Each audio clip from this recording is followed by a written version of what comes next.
Now, I'm often frustrated that our intelligence agencies can't seem to find ISIS, even though they're all over social media. They've got Twitter accounts. They've got websites where they post threatening videos telling us they're going to attack Washington and other European cities. You've got a magazine. ISIS has a magazine. I'm blown away by that. So the one group that says, yeah, we're going to fight back is Anonymous. So today they put out a video saying, I don't know about the rest of you guys, but we're coming for ISIS. Let's watch. La guerre est déclenchée. Préparez-vous. Ces attentats ne peuvent pas rester impunis. C'est pourquoi les Anonymous du monde entier vont vous traquer. Attendez-vous à de très nombreuses cyberattaques. Anonymous présente encore ses condoléances aux familles des victimes. Nous n'oublions pas, attendez-vous à nous. Okay, love it. Anonymous said Sunday that more than 2,000 ISIS-related Twitter accounts had been taken down in Operation Paris. Hashtag #OpParis. Okay, so they've already struck. Now, Western intelligence officials sometimes get mad at Anonymous. They hate Anonymous anyway. It threatens what they view to be the establishment. Here, Anonymous is fighting for our freedoms and against the terrorists. Doesn't matter, they hate him anyway, right? They hate him because they hate him, right? And they say, oh, no, we were about to track those Twitter accounts down, and, you're hurting our intelligence operations. Really? It didn't look like you were about to track down anything related to ISIS. Look at what just happened in Paris. So you'll excuse me if I don't believe in your great intelligence operations across the West.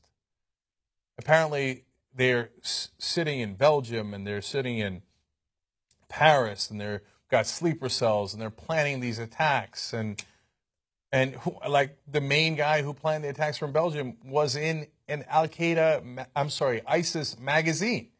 His name was in there. And he was saying, yeah, I'm going throughout Europe with weapons. Where's our intelligence? Where's our intelligence? No, we got hit again. They said we should do bombings. We do the bombings. We got hit anyway, right? So none of this stuff has worked. So you'll excuse me if I'm not awed by our intelligence work.